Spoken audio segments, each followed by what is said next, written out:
गेले 2 दिवस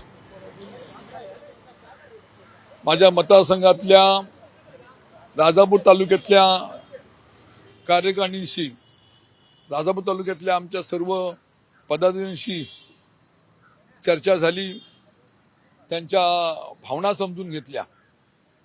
त्यानंतर लांजा तालुक्यातल्या कार्यकारिणीच्या लोकांच्या पदाधिकाऱ्यांच्या भावना समजून घेतल्या. माझ्या मतदारसंघामध्ये असलेला दाभोळ जिल्हा परिषद गट तिथल्या लोकांच्या भावना समजून घेतल्या आणि आज या ठिकाणी मी शिवसेनेचे पक्षप्रमुख उद्धव ठाकरे साहेबांची भेट घेतली. मतदारसंघामध्ये ज्या ज्या घटना घडत होत्या, ज्या ज्या गोष्टी त्या ठिकाणी आमच्या पदाधिकाऱ्यांनी मला सांगितल्या आणि त्या लोकांच्या भावना मी आज या ठिकाणी माझे मुंबईतले जे संपर्क प्रमुख आहेत त्यांच्या माध्यमातून त्या भावना उद्धव साहेबांपर्यंत पोहोचवलेल्या आहेत.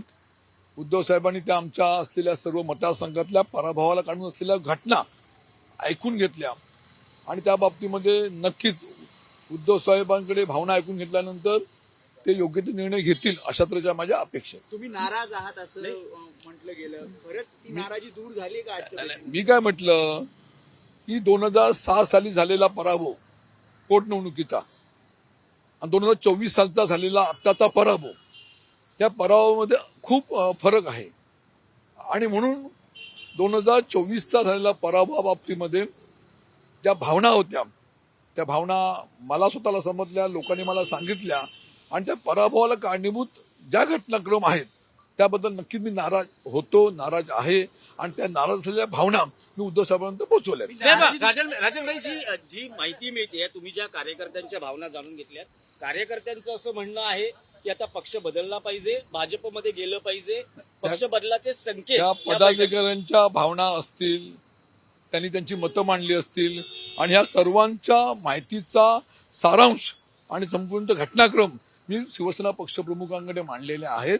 त्यांनी माझ्या त्या भावना ऐकून घेतलेल्या आहेत आणि निश्चितपणे मला या बाबतीमध्ये समाधान आज या ठिकाणी की उद्धव साहेबांनी माझ्या भावना, तिथे संजय राऊत साहेब शिवसेना नेते होते, शिवसेना नेते अरविंद सावंत साहेब होते, स्वतः आमचे सचिव मिलिंद नार्वेकर होते, यांच्या समोर या भावना मी व्यक्त केलेल्या आहेत आणि म्हणून माझ्या मनातलं जे दुःख होतं, वेदना होता, नाराजी होती, ज्या भावना होत्या मी त्यांच्यापर्यंत पोहोचवलेल्या. भावना ह्या उद्धव साहेबांनी केल्या, या भावना ह्या अंतर्गत असतात, त्या भावना आपल्या लोकांना सांगतो आणि उद्धव साहेब माझे पक्षप्रमुख आहेत, त्यांच्यासमोर मी भावना व्यक्त केल्या. तुम्ही भाजपमध्ये प्रवेश मी कुठेही प्रवेश करणार नाही असं बोललेलं नाहीये.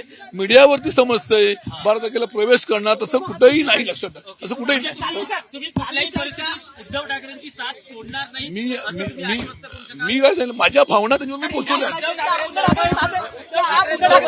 उद्धव साहब के पास में आया था, जो बात है बात कर दी है.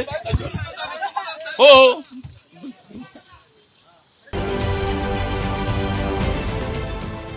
देश विदेशातील प्रत्येक घडामोडींचे लाईव्ह अपडेट मिळवण्यासाठी आता साम टीव्हीच्या सर्व सोशल मीडिया प्लॅटफॉर्मला लाईक, फॉलो आणि सबस्क्राईब करा.